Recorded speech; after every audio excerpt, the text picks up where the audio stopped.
En el contexto de permitir la instalación de nuestro modelo educativo en la institución y así delinear las acciones requeridas para alcanzar esta meta, la Vicerrectoría Académica crea la Dirección de Desarrollo Curricular para acompañar a las unidades académicas en este desafío. Es así que nuestro modelo educativo, dentro de sus principios pedagógicos, nos plantea una formación basada en resultados de aprendizajes y la demostración de competencias, una formación centrada en el estudiante y el aprendizaje significativo, y la instalación de la ética y reflexión de la enseñanza y aprendizaje. Tres principios que desafían a todos los actores de nuestra institución en su desarrollo.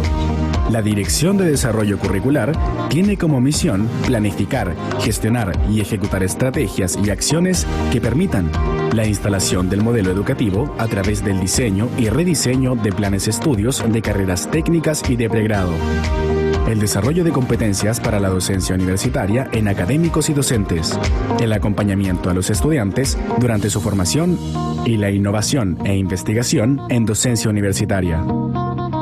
Aspectos necesarios para la entrega de una formación profesional en un marco de calidad y mejora continua de las tres áreas adscritas y su relación continua con las facultades y unidades académicas. Convencidos de la relación y el trabajo colaborativo con las facultades y unidades académicas, la Dirección de Desarrollo Curricular orienta su quehacer, finalmente, a que la experiencia formativa del estudiante sea enriquecedora y significativa. De aquí, la necesidad de renovar y evaluar continuamente el desarrollo de los currículum para mejorar la calidad de la formación ofrecida. Capacitarse continuamente en docencia a través de diversos programas. Atreverse a innovar en docencia con diversas estrategias de enseñanza y aprendizaje y material educativo pertinente. Sistematizar las experiencias docentes para generar conocimiento científico en el ámbito de la docencia universitaria y acompañar académicamente a nuestros estudiantes durante toda su trayectoria universitaria. Finalmente, lo invitamos a participar de todas las instancias de la dirección, dirigidas a académicos y docentes, como también de aquellas propias para los estudiantes, que son claves para nuestro modelo educativo. Más información en www.desarrollocurricular.uantov.cl.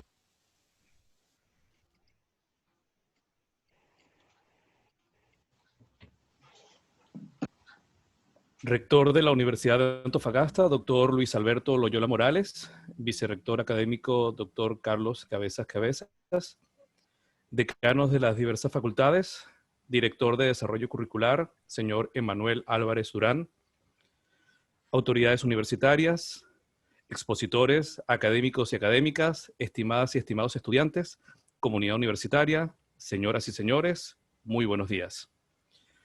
La Universidad de Antofagasta y la Dirección de Desarrollo Curricular les dan la más cordial bienvenida a la Semana de la Docencia e Innovación UA 2020, siendo parte de los nuevos desafíos, instancia que busca fortalecer la reflexión de las prácticas docentes y estrategias de aprendizaje por parte de las y los estudiantes. Para inaugurar esta importante actividad, invitamos a nuestro rector, doctor Luis Alberto Loyola Morales, a dirigirse a ustedes. Adelante, rector. Estimados vicerrectores, decanos, director de Desarrollo Curricular, directora de Gestión Docente, autoridades universitarias, estimadas y estimados expositores, académicos y académicas, estudiantes, comunidad universitaria, señoras y señores, muy buenos días. Comienzo mis palabras dándoles la bienvenida a la Semana de la Docencia e Innovación, la que nos invita a ser parte de los nuevos desafíos que debemos emprender y donde cada uno de nosotros es un eslabón fundamental. En esta semana tenemos la oportunidad de reflexionar sobre los nuevos procesos formativos en la educación superior, a partir de las experiencias de académicas y académicos de las 8 facultades de nuestra universidad, además de un equipo de profesionales expertos en las áreas de innovación docente y gestión curricular. Estamos conscientes que este año ha sido especialmente desafiante por las condiciones generadas a partir de COVID-19. La comunidad universitaria ha tenido que adaptarse a la nueva modalidad de estudios que ha afectado los diversos aspectos del quehacer universitario, así como han tenido que adaptarse en su vida cotidiana y familiar. Por esto, reitero mi agradecimiento por el esfuerzo y compromiso de todos ustedes. La Universidad de Antofagasta, en su rol de institución regional y estatal, tiene una especial vinculación con las comunidades de la región. Durante la pandemia, hemos reforzado nuestra labor en apoyo a la prevención y tratamiento del COVID-19. Asimismo, me permito reconocer a nuestras tituladas y titulados que hacen frente día a día a esta pandemia.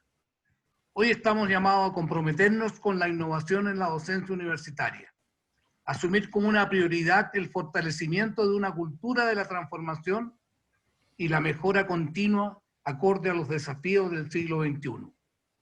En la sociedad actual, la formación profesional está en un primer plano, al igual que las tecnologías de la información que han cambiado la manera de aprender y generar conocimiento. Es por esto que la innovación no puede ser una práctica aislada, debe ser un esfuerzo común que involucre a la comunidad universitaria en su conjunto. Debemos incorporar de manera consciente y sistemática los conceptos de innovación, colaboración y calidad en cada uno de los ámbitos de nuestra gestión. Es una actitud que debemos inculcar en las aulas, laboratorios y en cada espacio universitario. Agradezco al equipo de la Dirección de Desarrollo Curricular que hace posible esta iniciativa, a nuestros expositores invitados y a todos los que aceptaron la invitación de participar en esta semana, que espero sea una gran oportunidad de crecimiento para nuestra universidad. Muchas gracias. Bien, agradecemos la intervención del rector. La Semana de la Docencia e Innovación UA abre espacios para el estudio, debate y reflexión sobre la innovación en la docencia universitaria y su impacto en los procesos formativos de las y los estudiantes. Abrimos la primera jornada de la Semana de la Docencia e Innovación con el simposio La innovación como agente transformador en educación superior. Informamos que las consultas serán abordadas al final de las 3 ponencias. Para ello pueden hacer llegar sus inquietudes a través del chat de esta transmisión. El primer expositor es el señor Óscar Jerez, doctor en Psicología y Educación, diplomado de Estudios Avanzados en Psicología y Educación de la Universidad de Granada, en España. El doctor Jerez abordará la temática La importancia de la innovación en contextos actuales. Bienvenido, profesor, a nuestra universidad. Adelante. Muy buenos días. Para mí siempre una alegría compartir y poder estar con mi querida Universidad de Antofagasta. Ya varias veces hemos podido colaborar, trabajar juntos, entonces para mí siempre es una alegría, no solamente el compartir, sino estar aquí, digamos, en este momento, que son, como decía el rector, tan importantes para todos, para todas, para todos. Y bueno, yo me puse a pensar, bueno, ¿qué puedo compartir? ¿Ya? Se ve pantalla completa, ¿cierto? ¿Sí? ¿Ok? Ya. ¿Qué le puedo compartir? Y bueno, voy a compartir lo que he podido ir reflexionando y podido ir trabajando sobre esta temática en este último tiempo. Yo estaba calculando que desde que empezó todo esto, yo creo que me he encontrado con, bueno, haciendo la lista como 286 ya, digamos, invitaciones que he tenido con distintas universidades en todo el mundo. Así que si alguien ya me vio, me escuchó, le pido disculpas, pero siempre hay cosas nuevas que poder compartir y ahí también es parte del querer colaborar. Y quiero comenzar con un documento que viene recién salido del horno, que el Foro Económico Mundial lo mandó a hacer a Ipsos, salió ahora, hace poquitos días, y que una encuesta es muy grande, la pueden googlear ahí, sobre qué va a pasar los próximos 5 años en relación a cómo va a ser la educación en los próximos años, ¿ya? Y bueno, lo que está azul azul dice que, por ejemplo, el totalmente online, ¿ya? Aquí como verde, azul verdoso, mayoritariamente online. El gris dice va a ser online y en persona, o sea, blended. Y este amarillo, digamos, mayoritariamente en persona y 7% aquí en persona. Bueno, están todos los países y al final está Chile. Y lo interesante es, bueno, la cosa interesante para mi gusto, es que es el país, digamos, de la encuesta que ustedes pueden revisar en detalle, que plantea donde más cambio va a haber en una lógica de blended learning, ¿ya? El gris. Solo un 10% va a ser totalmente en persona. Eso es sumamente interesante porque yo también yo creo que lo que estamos viviendo hoy día es un poquito insostenible en términos de, porque en estricto rigor no estamos haciendo online, ahí lo explicaré un poco más adelante, lo que yo creo, lo que he podido también el compartir, digamos, sobre estas cosas, digamos, y lo que estamos haciendo más bien es educación en contexto de emergencia, ¿ya? Bueno, y eso es lo que claramente cambia. Pero esto es un dato interesante, ¿ya? Y también lo digo porque yo ya hace poquitos minutos estaba con una universidad peruana, porque esta tarde tenemos una reunión con los vicerrectores de universidades peruanas, y de todo el país que se juntan estos 2 días a ver el tema. Y como pre-entrevista yo hablaba de que uno podía ver que había 3, y también lo conversaba ayer con la gente en Brasil. Yo creo que hay 3 grupos de universidades que tenemos hoy día en Iberoamérica. Un grupo de universidades que está en función de responder a esta situación de emergencia, y por eso hablamos de docencia remota en contexto de emergencia. El segundo grupo que está visualizando justamente lo que dice esta encuesta, que está acogiendo y están transformando, ajustando para a corto plazo hacer experiencias blended learning. Y otro grupo de universidades que yo creo que vamos a pasar a ver pronto, 2021, 2022, ya, universidades que están transformando todos sus proyectos educativos, ya, a proyectos educativos que son podría ser un poco más pertinentes a este contexto, porque claramente nos cambió todo con esto. El mejor ejemplo nos pasó con el sistema o con la propuesta de acreditaciones, ya que nos cambió claramente la forma, y eso creo que es interesante. Y aquí un pequeño googleen, esto también lo acaban de reeditar, está disponible, es gratis, ya, la Routledge, la editorial está, que es un muy buen, es como un diccionario de términos digamos, de aprendizaje digital con ciertos conceptos clave. Búsquenlo, está gratuito, y yo creo que es un muy buen libro que pueden, ahí, lo acaban de ser segunda edición 2020, está muy bueno y se lo recomiendo 100%. Pero bueno, ahora a lo que vinimos, o a lo que me invitaron. Yo en el 2017 hablaba que para mí innovar era un proceso intencionado de la institución educativa, que pretende provocar transformaciones e impactos reales y positivos sobre el aprendizaje de los estudiantes, su entorno, la cultura institucional y social. Hoy día yo estoy reescribiendo, y yo diría más bien que puede ser un proceso intencionado, pero también puede ser un proceso o una situación emergente. La emergencia a veces nos hace tener que innovar para poder transformar. Pero lo que no cambia es que provocar transformación impacte reales y positivos. Y hay una cosa interesante, porque en nuestro lenguaje hemos dicho aprendizaje virtual. Y la verdad que tenemos que hablar de aprendizaje real por medios virtuales. El aprendizaje siempre va a ser real. Nunca va a ser virtual. Al menos que nace la tecnología de Matrix y nos podamos conectar aquí, no sé, el USB, y podamos cargarnos un tipo de software en nuestra capacidad. Pero por el momento es real. Y tenemos que hablar de aprendizaje real. Entonces, aprendizaje virtual no es virtual, es aprendizaje real con medios virtuales. Esa es la diferencia. Pero siempre, y yo creo que no cambiaría eso, en relación a hacer impactos reales y positivos sobre los aprendizajes de los estudiantes. Y aquí viene la gran pregunta, bueno, ¿cómo transformamos esta experiencia de lo que hemos vivido, lo que estamos viviendo en esta situación en particular? Y yo siempre comento que las universidades en Chile, y siempre comento, nosotros tuvimos, para bien, que tuvimos un precalentamiento. El precalentamiento fue lo que pasó con los movimientos sociales, ¿ya? Que nos obligó, ya a todos en Chile, y estoy seguro en la Universidad de Antofagasta, y esta foto de hecho de Antofagasta, la de abajo, nos obligó a hacer ajustes a otros currículum, a terminar el año de manera mucho más ajustada. Por tanto, en relación a la región, yo en este momento estoy trabajando con varios ministerios de educación en la región de educación superior, y la verdad que se nota, digamos, la diferencia. Pese a todo lo que ha sucedido, sí uno puede mirar las diferencias en relación a estos temas, ¿ya? Entonces, estas diferencias han hecho o han posibilitado de que ha habido cambios, y no, estos cambios nos hemos un poco adelantado. Y se ha visto mucho en relación al currículum. Algunos sí habían intencionado temas virtuales, por tanto, cuando esto llega, la pandemia nos movió rápidamente. Pero también nos desveló algo que muchos hemos visto. De hecho, yo le voy a dar un dato. Yo en este momento estoy situado físicamente en una de las comunas del país con menos conectividad. No sé qué estoy haciendo. Yo tengo en mi casa estoy en la comuna de San Pedro de Milipilla en este momento.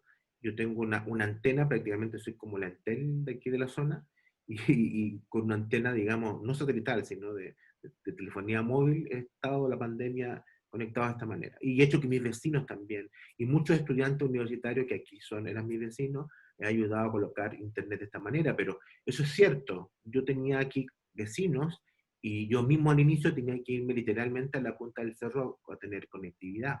Pero esto nos reveló una cosa importante que tenía que ver de las brechas tecnológicas, de conectividad. Que todos pensábamos que nuestros estudiantes tenían computadores en la casa. No, no todos tenían computadores. Y por tanto el teléfono móvil se convirtió como el dispositivo tecnológico. Y eso nos abre tremendamente los ojos en relación a la realidad. Ahora, lo interesante es que de un paso que no se podía hacer, nos dimos cuenta que se podía hacer. Y aquí esta es una imagen bien interesante que, bueno, muchos de nosotros, no todos, porque tú pueden ser muy jóvenes, pero cuando éramos niños teníamos unos dibujos animados que se llamaban Los Supersónicos, y que habían imágenes que nos llamaban la atención, que tenían que se podía hacer ejercicio, digamos, de esa manera, ir al médico, la telemedicina, y hoy día son cosas que... ¿Y por qué lo digo? Porque hasta hace poquito, cuando ofrecíamos al profesorado, oiga, intentemos hacer cosas online, no se puede, no se puede, no se puede. Y este momento nos llevó a innovar en relación o hacer cambio lo que queríamos hacer para poder continuar la función educativa. Entonces sí se pudo. Ahora, ¿qué sucedió? No sucedió, y aquí coloco 4 imágenes interesantes. La primera, ya del siglo XVI, que es la Universidad de Salamanca, la Universidad de Waterloo, digamos, la segunda, la Universidad Johns Hopkins, ya en la tercera, y claramente el 2020 frente a Zoom. Lo que le quiero mostrar es que si uno se pone a pensar, las lógicas no han cambiado mucho necesariamente. Lo que ha modificado, lo que ha cambiado son los medios.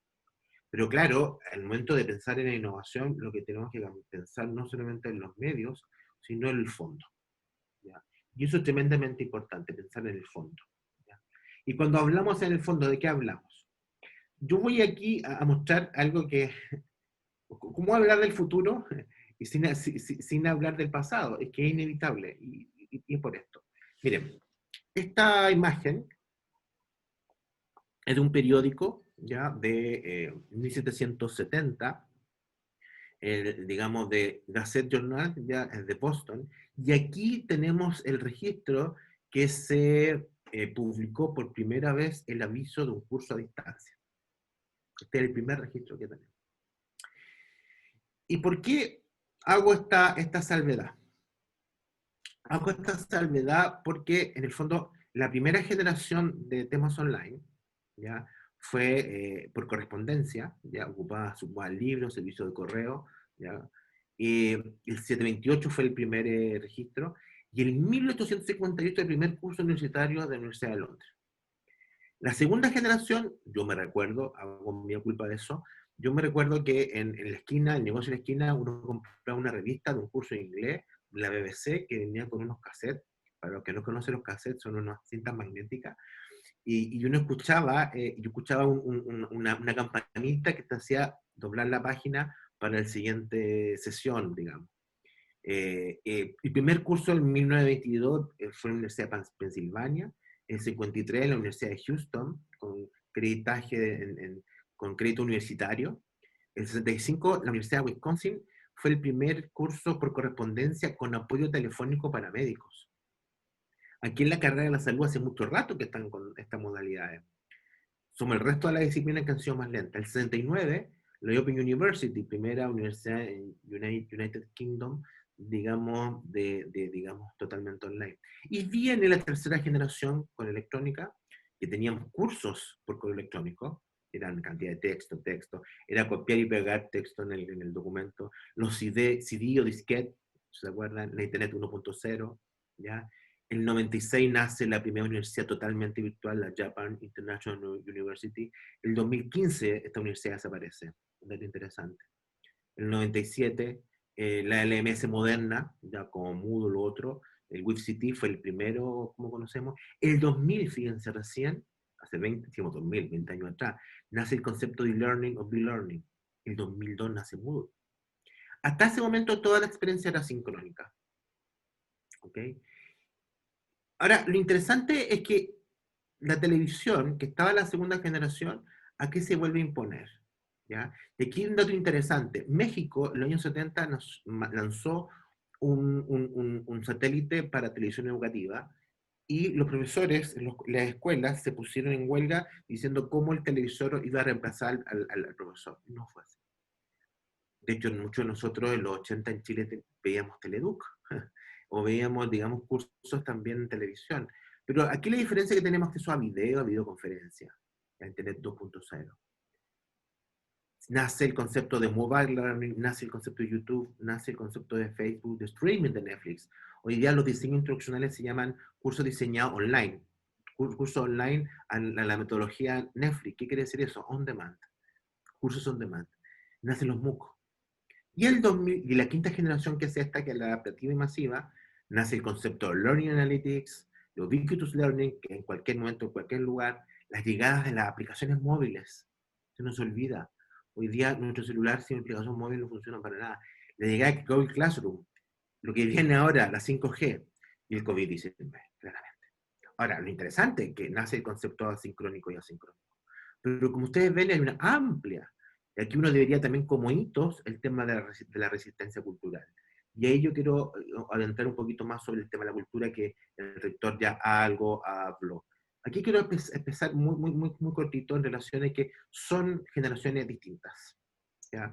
Y lo que tenemos nosotros, que esta generación, que la Baby Boomers y la X, que la mayoría somos profesores en estas edades, estamos haciendo clases a esta generación, que es post 2000. Son distintos. Ahora, esta cosa es interesante. ¿Cómo es esta generación? ¿Ya? Ojo, son expertos en la conversión de la tecnología, pero eso no quiere decir que sepan aprender con tecnología. A mí, por otro día, un profesor me decía, oye, si yo le estoy diciendo que por favor ocupe una herramienta para sacar foto a una imagen, que es un PDF común, ¿cómo no puedo hacer eso y si puedo usar TikTok? Entonces, claro, es bien interesante. Para aprender no saben, pero para otra herramienta sí saben. Entonces, ahí tenemos un tema, mira, con un grupo de investigadores en Europa estamos estudiando el fenómeno de TikTok para ver cuáles son las claves para llevarlo a ambiente educativo. Porque claramente tenemos un divorcio entre lo educativo y lo tecnológico. Son multitareas, multitask. Yo no soy multitask, una cosa a la vez. Pero esta generación es multitask. Tienen el computador, tienen el móvil, el mensaje, son multitareas. Son abiertos a la tecnología. O sea, si tú le colocas una herramienta nueva, van a aprenderla. Son rápidos, impacientes. Profesor, ¿vio el correo que le envié? ¿Cuándo lo mandaste? Hace un minuto. Es imposible responder hoy día para nuestra generación. Son interactivos. Ya, en el fondo, tienen que interactuar sí o sí. Y sobre todo son resilientes en términos de la tecnología como tal. ¿Ya? Esto plantea un poco la relación. Y lo que nosotros hemos hecho en este contexto es que hemos tenido claramente clases online learning. También le llaman clases remotas, ya en periodo de emergencia, pero en la literatura van a empezar a encontrarlo de manera emergente con online learning, ¿ya? Y clases híbridas, que son estas salas, digamos, que transmiten presencial y online. Y estas son mayoritariamente sincrónicas y son menos autónomas, ¿ya? pero lo que yo creo que lo que esta emergencia sanitaria nos va a dejar es que estos dos elementos van a quedar como una metodología, o sea, no va a ser complejo decir, mira, la próxima sesión va a ser online. Eso va a ser parte de la cotidianidad. Pero el gran impacto es la posibilidad del blended y el e-learning, ¿ya? Considerando tiempo sincrónico y asincrónico y mayoritariamente sincrónico. Mire, yo hace 8 años que estoy dictando un curso en mi facultad que lo transformé totalmente online, 100% online. Y me sucedía que hasta antes de la pandemia yo no pasaba del 5.2, 5.1 de mi curso, porque me decían que el profesor no estaba, que había que organizarse uno mismo, que era un problema. Resulta que vino la pandemia y subí a 6.8 y los comentarios cambiados, pero que es flexible, me adapto, o sea, cómo cambia la cultura. Y eso quiero decir ahora. O sea, no solamente cambia la cultura del profesorado, sino la cultura de los estudiantes. Y tenemos que, de ahí está la clave. Todo esto no tenemos que abordarlo como un cambio metodológico, sino como un cambio cultural, ¿ya? Tanto el profesorado como los estudiantes. Es un error pensar que innovar significa cambiar metodología, sino cambiar culturas. ¿Y qué es lo que es la cultura? Este es un volumen especial de la Harvard Business Review que habló solo de cultura. Yo me dedicaré a un artículo que me parece importante. Uno, que la cultura es un orden tácito, ¿ya? Da forma de actitudes, comportamientos, son formas amplias y duraderas, ¿ya? La cultura puede animar, desalentar, aceptar o rechazar dentro de un grupo. Lo interesante es cuando yo alineo los valores personales, mis intenciones personales con la cultura, se libera una explosión gigante que puede hacer prosperar la institución. Y los 4 atributos de la cultura es que es compartida, es penetrante, duradera e implícita. Y la cultura es tremendamente penetrante. El mejor ejemplo, este breve video que se lo muestro ahora, que fue viral el 11 de septiembre en las redes sociales sobre cómo la cultura impacta. Miren.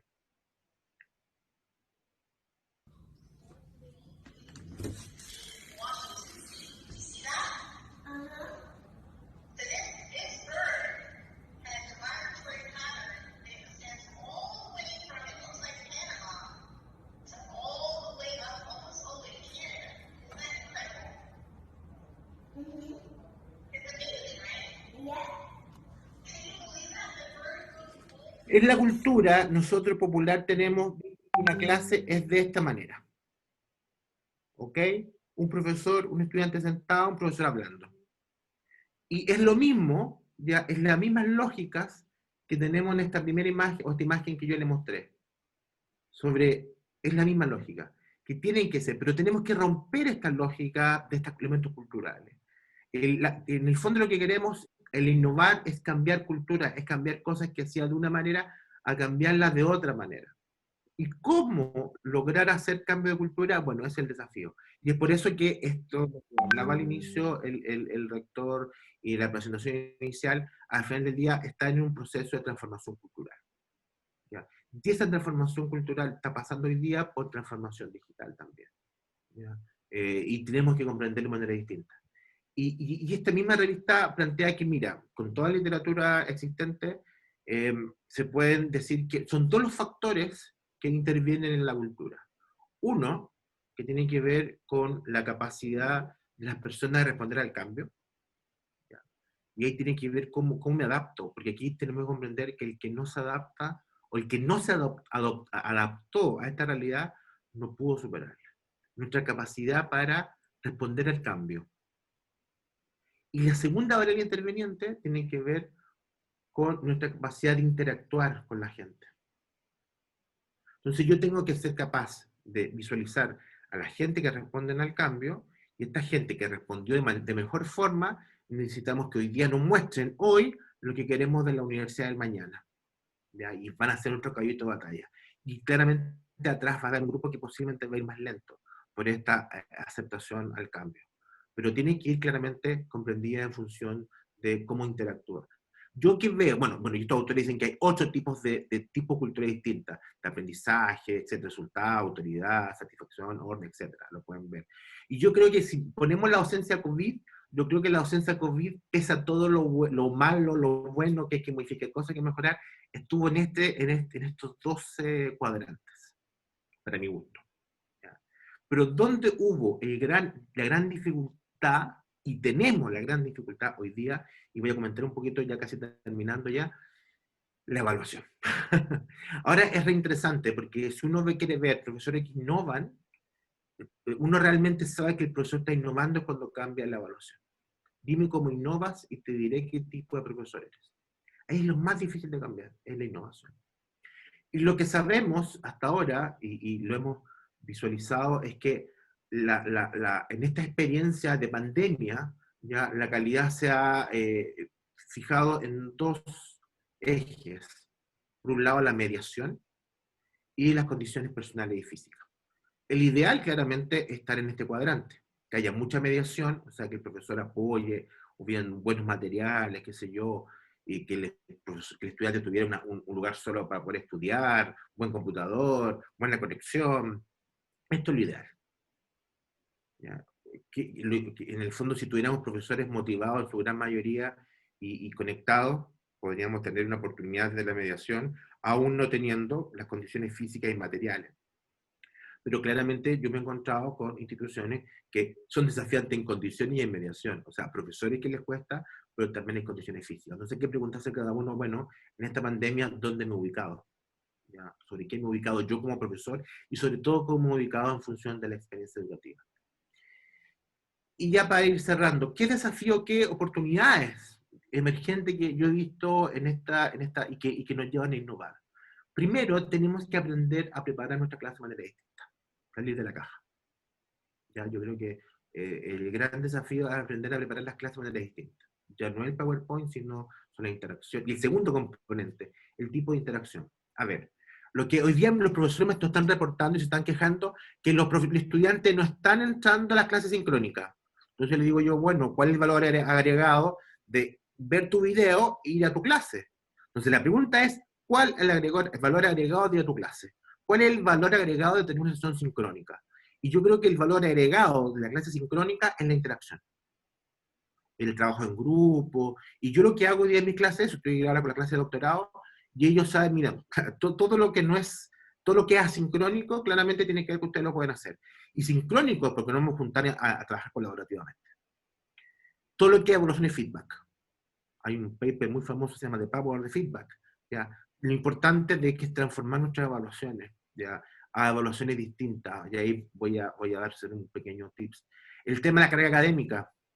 Fijarnos que la carga académica virtual es distinta a una presencial, no la puedo homologar, por eso digo que así como hemos funcionado estos meses en relación a la pandemia, hay que comprender que hemos funcionado en un contexto de emergencia, y eso se nos olvida, es de emergencia, porque esto no es sostenible.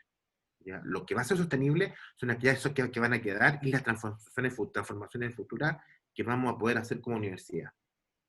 Y finalmente, algo que salió y que no estábamos acostumbrados a nuestras universidades a hablar de integridad académica.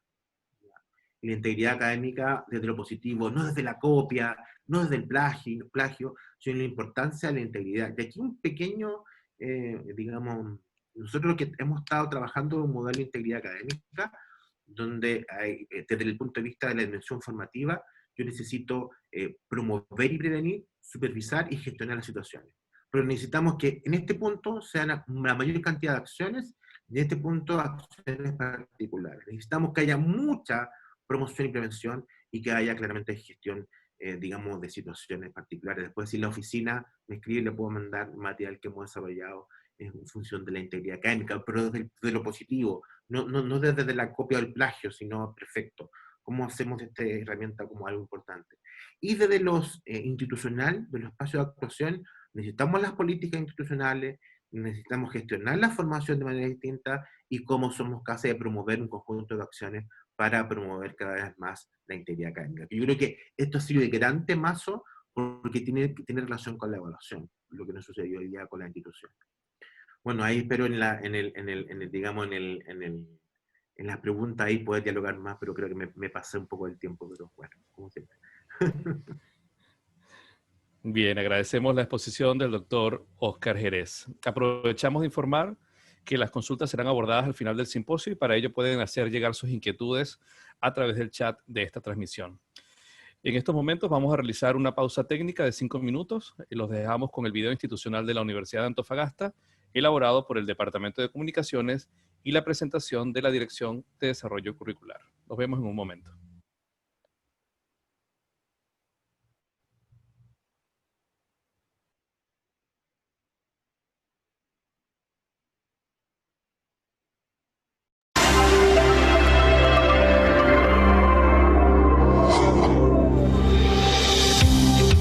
La región de Antofagasta, ubicada en la zona norte de nuestro país, cuenta con un área costera de 500 kilómetros de extensión, los cielos más limpios del planeta y con el desierto más árido del mundo, como es el desierto de Atacama. Característicos son sus poblados interiores en el sector altiplánico de gran trascendencia histórica. La economía del sector destaca por una consolidada industria minera que concentra la mayor cantidad de yacimientos a nivel mundial. Inmersa en esta zona se encuentra la Universidad de Antofagasta, única institución estatal, laica y pluralista, heredera de la fusión de la Universidad Técnica del Estado con la Universidad de Chile, cuya misión es liderar y contribuir al desarrollo humano y al mejoramiento social y productivo del entorno regional y nacional, proyectando el quehacer institucional al ámbito internacional. La Universidad de Antofagasta desarrolla su quehacer educativo con una infraestructura emplazada en una superficie aproximada de más de 80.000 metros cuadrados, donde se encuentran ubicados los campus Angamos, Coloso, Área Clínica, Sede Antonino Toro y el edificio patrimonial del Teatro Pedro de la Barra. Actualmente, la institución estatal está conformada por 8 facultades, impartiendo 38 carreras de pregrado, 3 programas de bachillerato y 11 carreras de formación técnico-profesional, sumando más de 8.000 estudiantes provenientes de diversos lugares del país, la región y el mundo. Dentro de su oferta educativa, contempla a la vez 4 programas de doctorado, 8 de magíster y 6 de formación de especialistas médicos.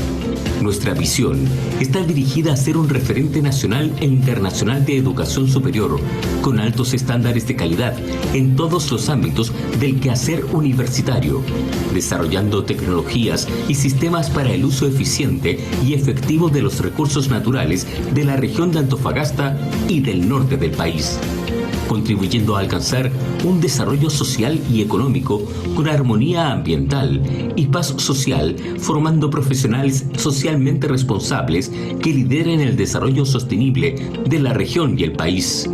Universidad de Antofagasta, junto al desarrollo de la región.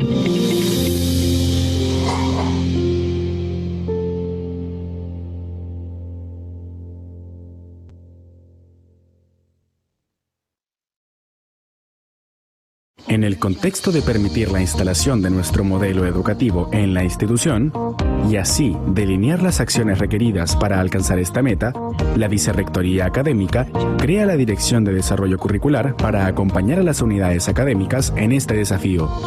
Es así que nuestro modelo educativo, dentro de sus principios pedagógicos, nos plantea una formación basada en resultados de aprendizajes y la demostración de competencias, una formación centrada en el estudiante y el aprendizaje significativo, y la instalación de la ética y reflexión de la enseñanza y aprendizaje.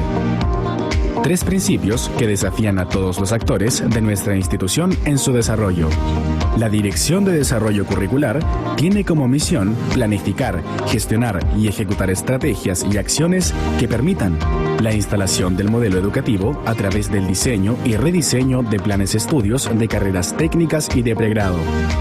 El desarrollo de competencias para la docencia universitaria en académicos y docentes, el acompañamiento a los estudiantes durante su formación y la innovación e investigación en docencia universitaria.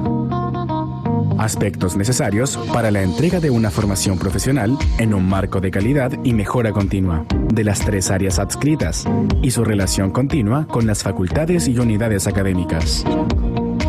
Convencidos de la relación y el trabajo colaborativo con las facultades y unidades académicas, la Dirección de Desarrollo Curricular orienta su quehacer, finalmente, a que la experiencia formativa del estudiante sea enriquecedora y significativa. De aquí, la necesidad de renovar y evaluar continuamente el desarrollo de los currículum para mejorar la calidad de la formación ofrecida. Capacitarse continuamente en docencia a través de diversos programas. Atreverse a innovar en docencia con diversas estrategias de enseñanza y aprendizaje y material educativo pertinente. sistematizar las experiencias docentes para generar conocimiento científico en el ámbito de la docencia universitaria y acompañar académicamente a nuestros estudiantes durante toda su trayectoria universitaria. Finalmente, lo invitamos a participar de todas las instancias de la dirección, dirigidas a académicos y docentes, como también de aquellas propias para los estudiantes, que son claves para nuestro modelo educativo. Más información en www.desarrollocurricular.uantov.cl.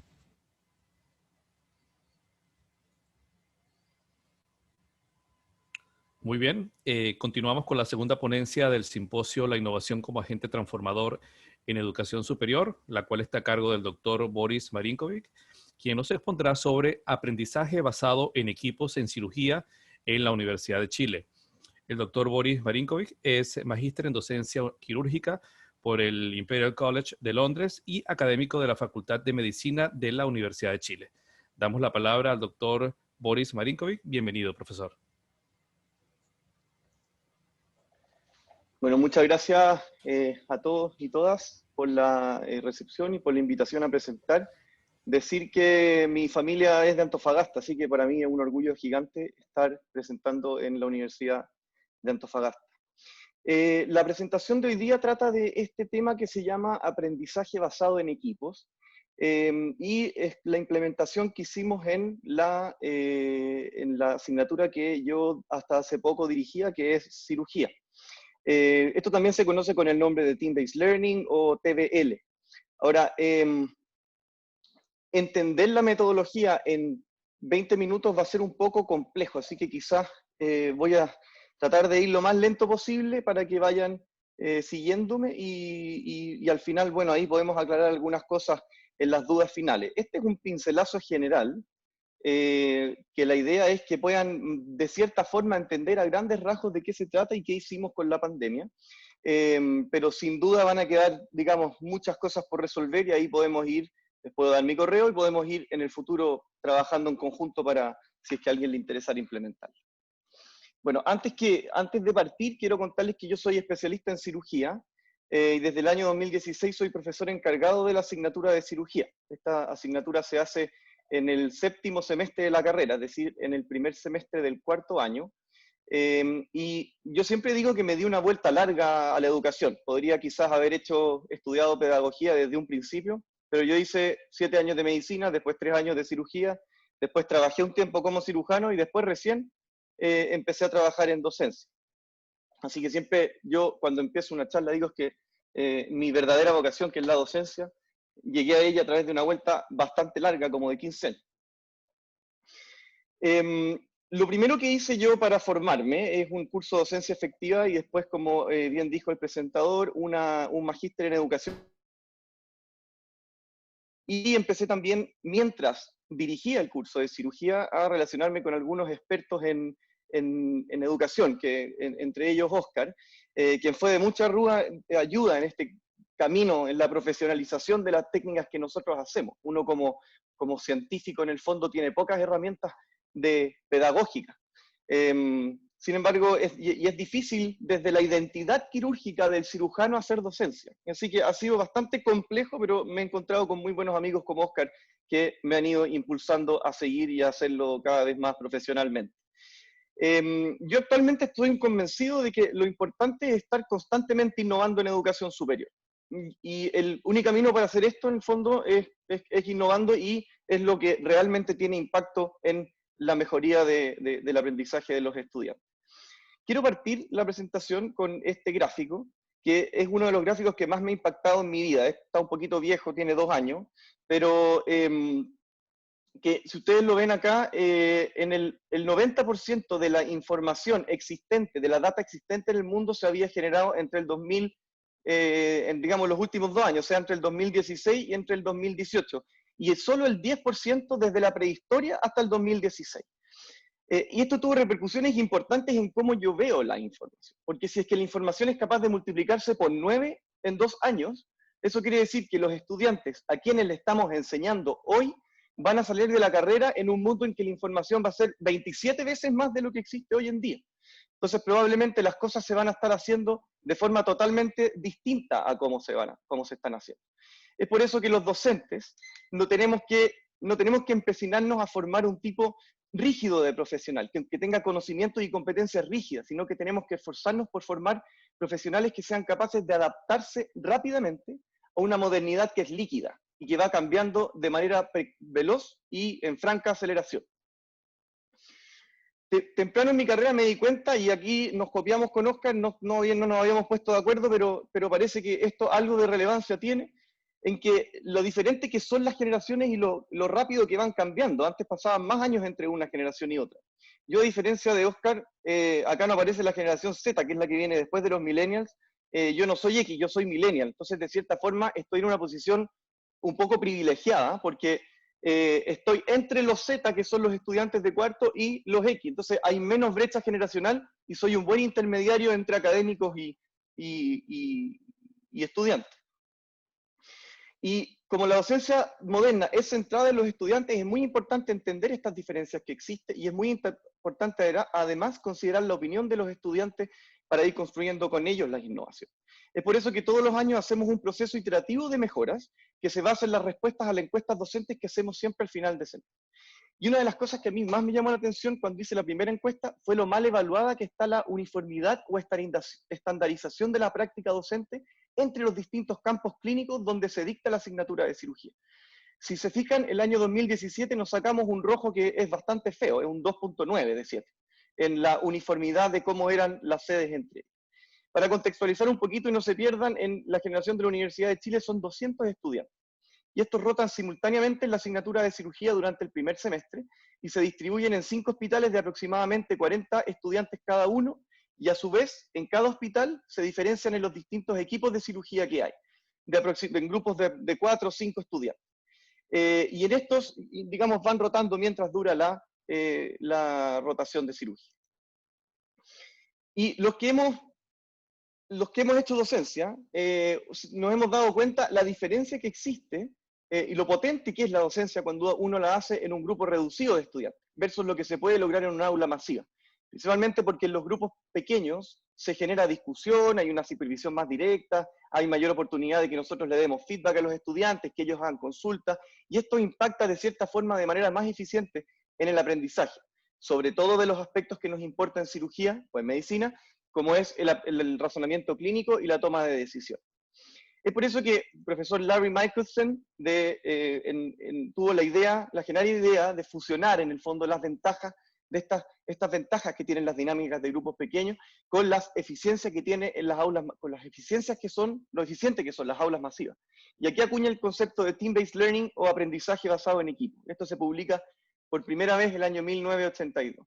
Y el propósito era fundamentalmente proponer una solución a los problemas que son inherentes a estas aulas masivas, que probablemente ustedes en algún momento lo han escuchado, y que además se agravaba por el hecho de la escasez docente, que pareciera ser un problema mundial y que cada vez está más, que es más grave cada día. Y el Team-Based Learning o aprendizaje en equipo es una estrategia instruccional que se basa en principios educacionales constructivistas y que permite implementar eficientemente los conceptos de aprendizaje activo y de aula invertida. De esta forma, el foco lo ponemos en los estudiantes y en sus necesidades educacionales y permite el desarrollo de los resultados de aprendizaje orientado en el cual se van a desenvolver profesionalmente. Y esto porque la información se presenta tratando de imitar el contexto en el cual se toman esas decisiones. Que eso es uno de los principios más fundamentales del Team-Based Learning. Y uno de los principios más importantes en el Team-Based Learning es este concepto del aprendizaje activo, que vamos a definir como cualquier método instruccional que comprometa a los y las estudiantes en su proceso de aprendizaje. Y además el aprendizaje basado en equipo se relaciona con el concepto de aula invertida, que se diferencia del aula tradicional, ya que los estudiantes no acuden al aula para buscar los conocimientos, sino que es en su casa donde los adquieren y van al aula a aplicarlos, y de esta manera desarrollan las competencias profesionales en supervisión. Y en este caso, en aquellas competencias que son las que nos hemos referido, como el razonamiento clínico y la toma de decisiones, es mucho más eficiente cuando uno hace aula invertida, porque se desarrollan, porque no es memorización de conocimientos, sino que es la ejercitación de esas competencias. El tiempo asignado para la asignatura de cirugía son las mañanas de los lunes a miércoles. Y el año 2019 fue cuando implementamos el Team-Based Learning por primera vez, es decir, el año pasado. Llevamos 2 años de haber implementado. Y lo que hacíamos es que los días lunes, en una sola aula, concentrábamos los estudiantes que rotaban por los 5 hospitales, pero los concentrábamos los días lunes en una sola aula y ahí hacíamos la actividad. Y durante los martes y miércoles hacían sus rotaciones clínicas de manera como tradicionalmente lo habían hecho. Con esto, si ustedes se fijan, pudimos reducir en un 33% la necesidad de horas docentes de una sola vez, porque este día lunes, en vez de necesitar 8 docentes por sede, es decir, 40 tutores clínicos, necesitábamos solamente 1 o 2 expertos. Pero ¿de qué se trata este Team-Based Learning? Bueno, el Team-Based Learning se compone de 4 fases. En la primera, el estudiante o la estudiante prepara la sesión leyendo una bibliografía que se le recomienda y se le da, idealmente un apunte o una videoclase, y esto se prepara, obviamente, que previo a la sesión, según una programación que también se le da al principio, con sus textos guías y sabiendo ellos desde el inicio del semestre cuándo van a hacer. Después de eso, pasamos a la fase de Readiness Assessment, que es en la cual el docente experto se asegura que efectivamente estén los conocimientos en el aula. Y eso se hace de la siguiente forma: se seleccionan preguntas de concepto que se responden primero en forma individual y luego los estudiantes se juntan en grupos y responden exactamente las mismas preguntas, pero en forma grupal. Y eso lo hacen en este raspe, que se llama IFAT o IFAT, que va dando las respuestas correctas a medida que van raspando. Y esto tiene un efecto psicológico bastante importante porque los estudiantes están todos atentos y responden como grupo. Y la idea, como ya les adelanté, es que las preguntas sean formuladas de manera tal que el docente a cargo asegure que están los conocimientos en el aula para después pasar a la parte de aplicación.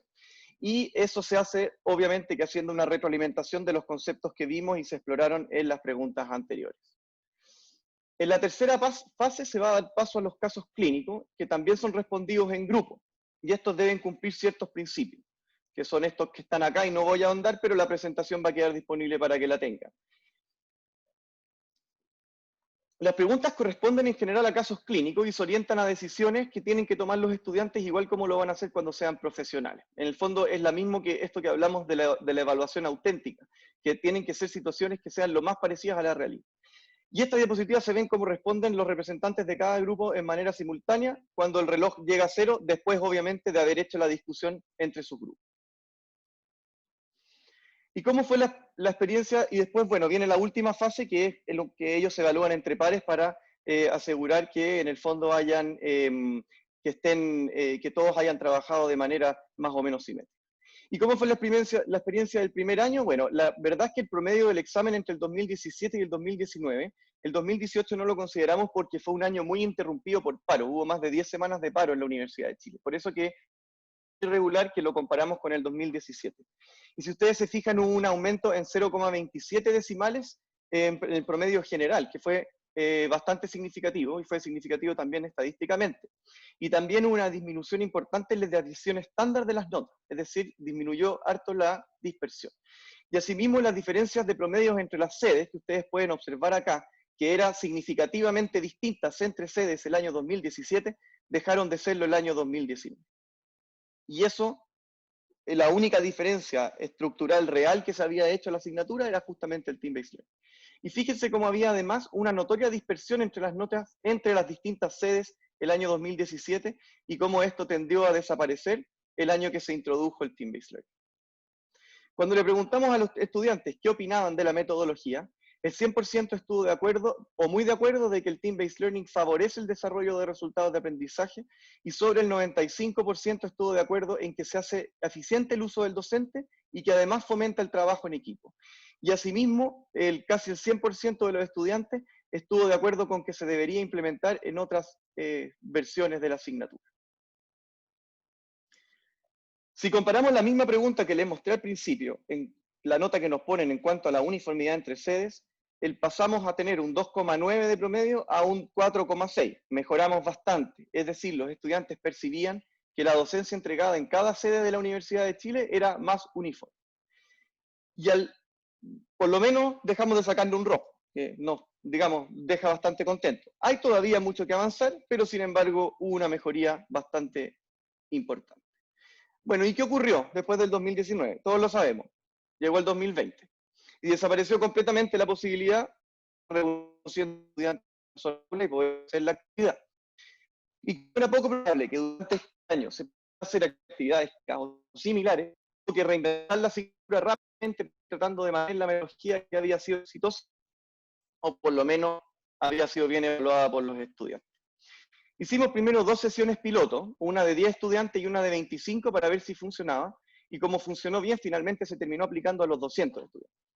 Se hicieron 20 grupos de 5, y todas las mañanas de los días lunes se hacía la actividad en 2 salas de Zoom simultáneas. Y no sé si ustedes saben y han usado la función, pero la plataforma de Zoom te permite que tú puedas distribuir a los estudiantes en grupos pequeños. Y eso se puede hacer en el fondo, podíamos hacer los grupos pequeños en salas distintas de Zoom y luego los estudiantes iban volviendo a la sala principal para la respuesta colectiva y la retroalimentación.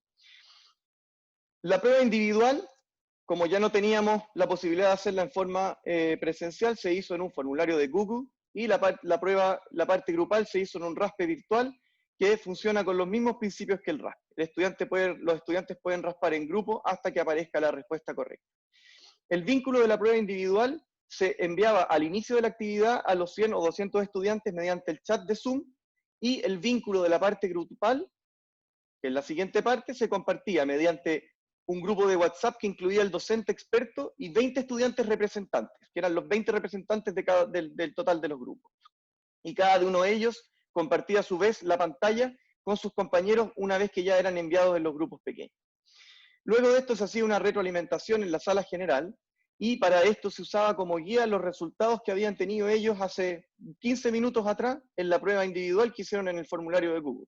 Esta es una ventaja, por ejemplo, del sistema online versus el sistema presencial, porque ahí esas pruebas se mandaban a corrección y no estaban listas sino hasta unos días después.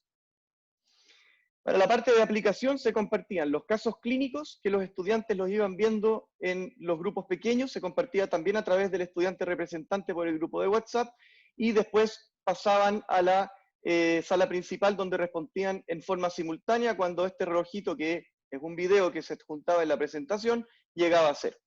Y para ello, para responder, utilizábamos el feedback no verbal que permite también la plataforma Zoom, que tiene estos colores que nosotros homologábamos con las letras A, B, C y D, que eran las alternativas, y esto lo respondía el representante de cada grupo en forma simultánea.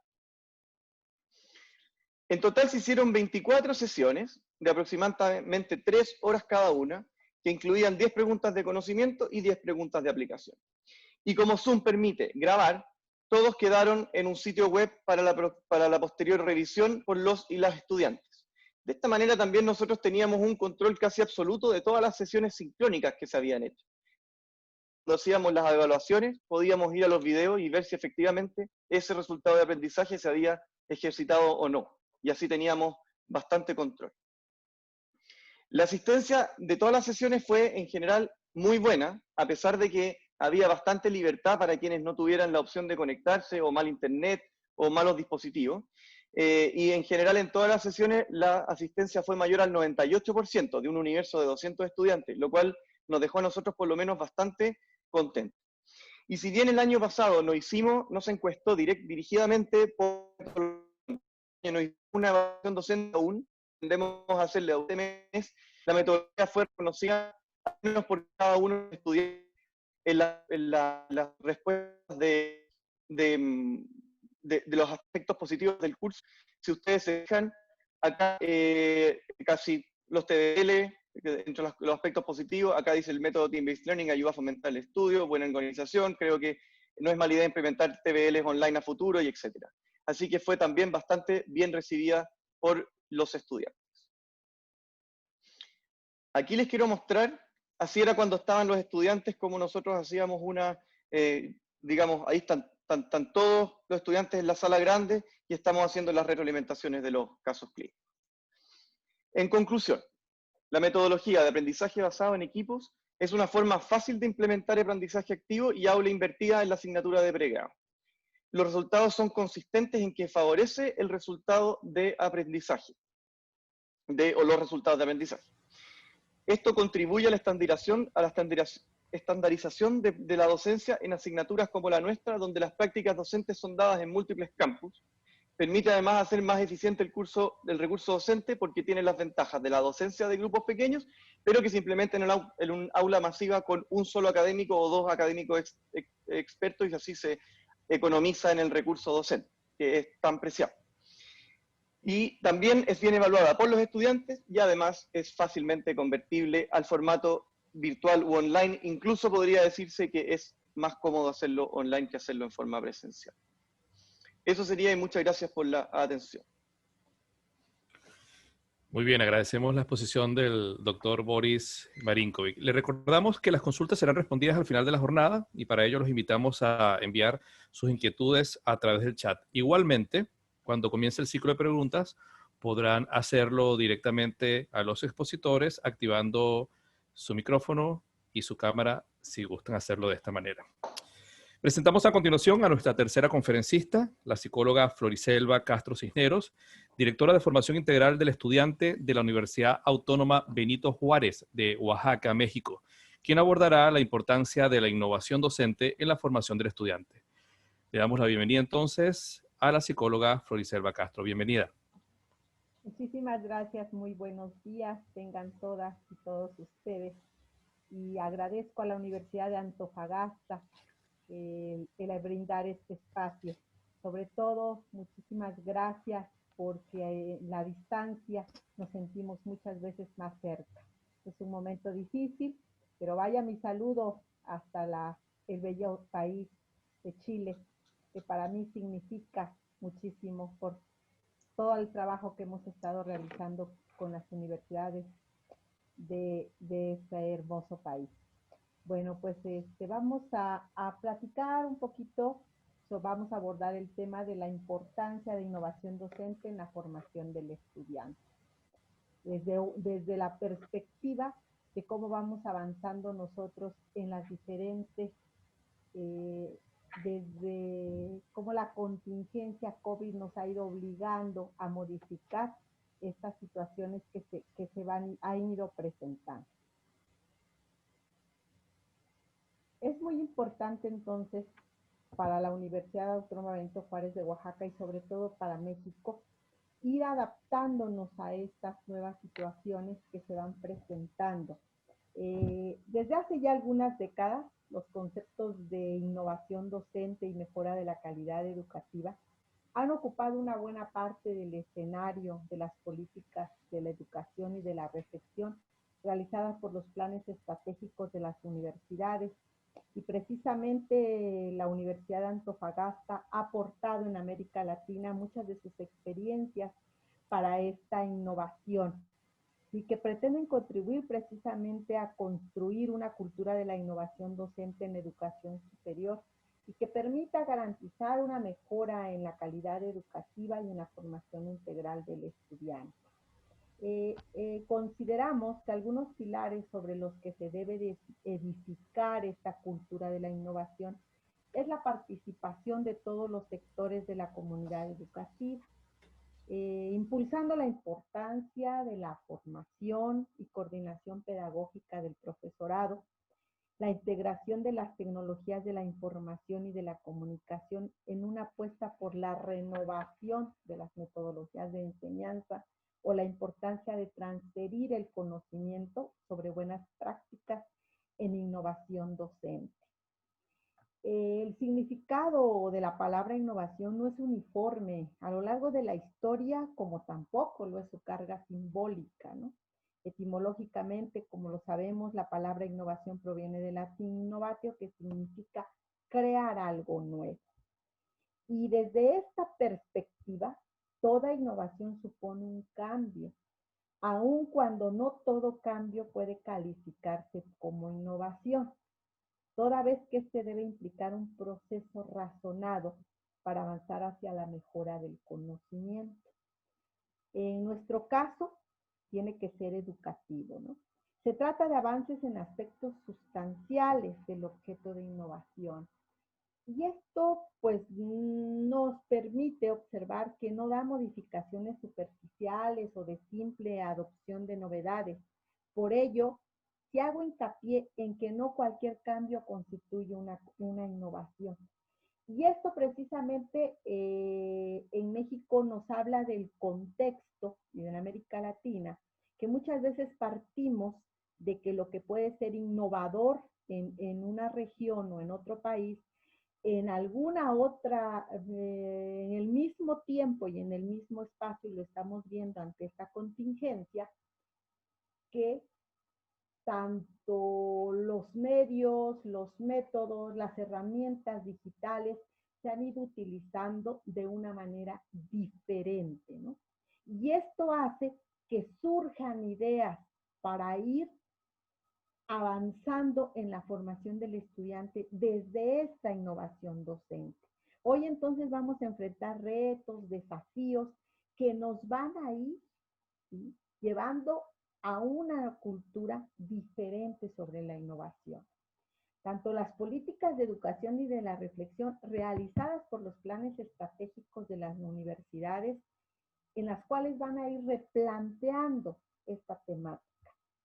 Y si se habla específicamente de innovación educativa, esta involucra entonces alguna forma de intervención de la práctica educativa, que es objeto de innovación.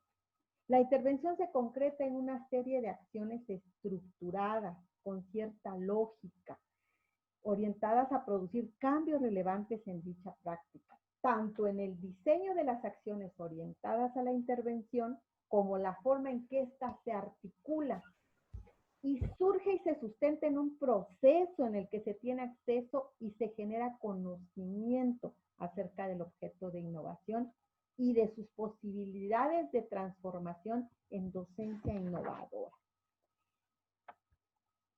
Desde esta perspectiva, una vez que se ha precisado cómo se entiende la innovación, desde cómo se está trabajando a nivel de política educativa, específicamente en México, donde desde el nivel básico hasta el nivel educativo superior, se han ido implementando diversas prácticas que nos van llevando, ¿no?, a integrar en este contexto a todos los sectores de la comunidad educativa. Y ante estas condiciones cabe preguntarse, ¿existen rasgos que posibiliten que un docente genere innovación? ¿Cuáles son en tal caso? ¿Por qué son innovadores y otros no? ¿No? Sin pretender contar con la respuesta para las preguntas anteriores, se pueden mencionar algunos rasgos de un docente innovador desde la perspectiva de la Asociación Nacional de Universidades e Instituciones de Educación Superior en México, que agrupa a todas estas diferentes instituciones. Nos habla entonces que uno de los rasgos de un docente innovador es la sensibilidad para percibir, ¿sí?, y dejarse cuestionar por hechos y situaciones que se presentan en la realidad y que pueden considerarse como contradictorios o como no satisfactorios en términos de lo que se espera de ellos. Y este rasgo puede identificarse con lo que algunos autores denominan como capacidad de asombro, la cual se revela cuando lo que pasa inadvertido para unos es percibido, caracterizado y problematizado fuertemente por otros, como lo observamos en la ponencia anterior, donde pues nos aborda un tema que acerca, ¿no?, una estrategia que le permite al doctor acercarse y procesar, que los estudiantes procesen a través de estas herramientas los conocimientos. Por ejemplo, bajo las condiciones actuales por la contingencia sanitaria por el COVID-19, se ha migrado del modelo tradicional presencial a modelos asistidos por tecnologías de la información, las cuales tienen varias décadas en el escenario educativo y que actualmente cobran una gran importancia bajo este concepto, ¿no?, propuesto de términos como las tecnologías para el aprendizaje y el conocimiento o las tecnologías para la educación. El énfasis se centra en el propósito del aprendizaje, el desarrollo del conocimiento, la educación. El logro del propósito no depende de la tecnología que se usa, ¿sí?, sino del planteamiento del problema que se quiere resolver o del resultado que se quiere obtener. Un profesor tradicional puede usar una innovación tecnológica en el aula sin mejorar el aprendizaje de los estudiantes o incluso empeorándolo. O puede usarla de forma colaborativa con los estudiantes para transformar la experiencia educativa. Al final del día, pues es relevante aplicar estrategias educativas centradas en el estudiante, que un uso excesivo de la tecnología no fundamentado en sólidos principios pedagógicos. Debemos ubicar entonces a las tecnologías como medios y herramientas, pero no priorizarlas como la única forma de crear innovaciones educativas. Por eso, ante esta situación que estamos viviendo y ante esta contingencia, es muy importante que se replantee, que se reestructure, que se reaprenda la forma en cómo vamos nosotros a incidir en esta formación del estudiante. Y otro rasgo que también detectamos es la apertura, ¿sí?, al cambio conceptual. Este es un rasgo que puede considerarse como componente cognitivo fundamental en el docente innovador. Permitir que sus conceptos evolucionen, no aferrarse de manera definitiva a las concepciones que se formó en un momento dado acerca de determinados fenómenos. Ya se ha señalado que la innovación no se limita al ámbito de las ideas, ¿sí? No se limita, y sobre todo de la reflexión. Disculpe, Floriselva, lo que pasa es que no veo la proyección. No sé si a todos les pasará. ¿No ven la proyección? No, no se proyecta nada, solo está hablando. Claro. No se proyecta y el audio está abajo. ¿Sí se proyecta, perdón? Todavía no.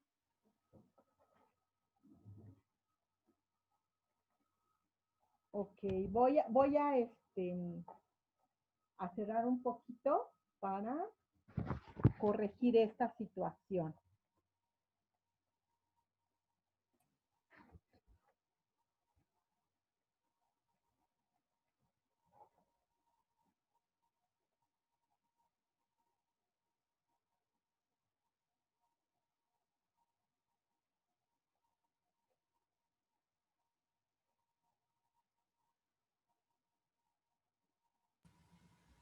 Permítame, porque precisamente es lo que nos ocurre con esto.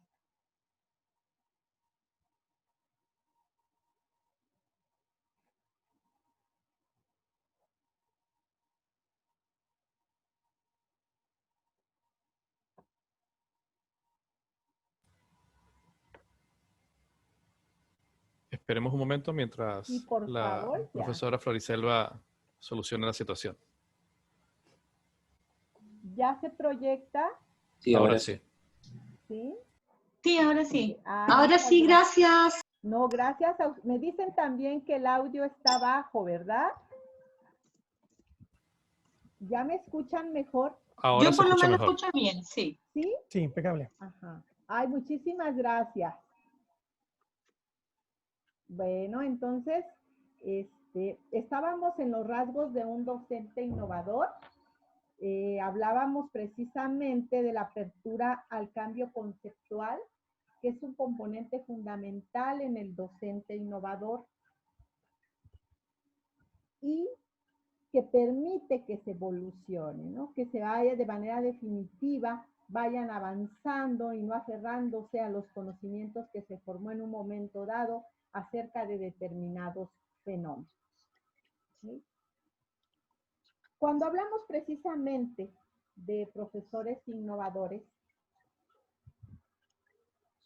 estamos también hablando de algo muy importante que es la independencia intelectual, que es un rasgo de gran relevancia en el docente innovador, mismo que también podría designarse como pensamiento independiente o como pensamiento autónomo. Podría designarse ¿por qué? así como un individuo que va definiendo su personalidad en los aspectos afectivos. La independencia intelectual se conquista como resultado de una actitud de decisión y confianza que permita asumir precisamente el reto que implica cuestionar lo ya establecido, intentar demostrar algo, buscar otro tipo de respuestas, decir lo que nadie ha dicho, atar ideas donde otros no lo han logrado y tener una mirada distinta y sobre todo asumir el riesgo intelectual de producir ideas relacionales, valorales, etc. Ese sería otro de los rasgos que se observan, ¿no? Desde esta postura de lo que se ha investigado en la NULS. La creatividad también entendida como la capacidad de generar procesos y productos en forma original es también un rasgo presente en el docente innovador. Y que se encuentra muy relacionado, si observan ustedes, con la independencia intelectual. Entonces, los procesos mentales que conducen a generar productos creativos se caracterizan por la flexibilidad y la fluidez. Y estas permiten apreciar las cosas desde diversas perspectivas, romper con el modo habitual de resolver problemas, buscar alternativas, tener iniciativa, en otras palabras, desarrollar la imaginación. Estos rasgos son los que le permiten a este docente innovador llegar precisamente a fortalecer la formación integral del estudiante. Por eso cuando hablamos de profesores innovadores, estamos hablando en primer lugar de profesores y solo como un aspecto complementario de innovación. Lo adjetivo es innovadores y no debe suplantar o sobreponerse a lo sustantivo que es profesor. Y que es precisamente una de las cuestiones que se han abordado en otras temáticas.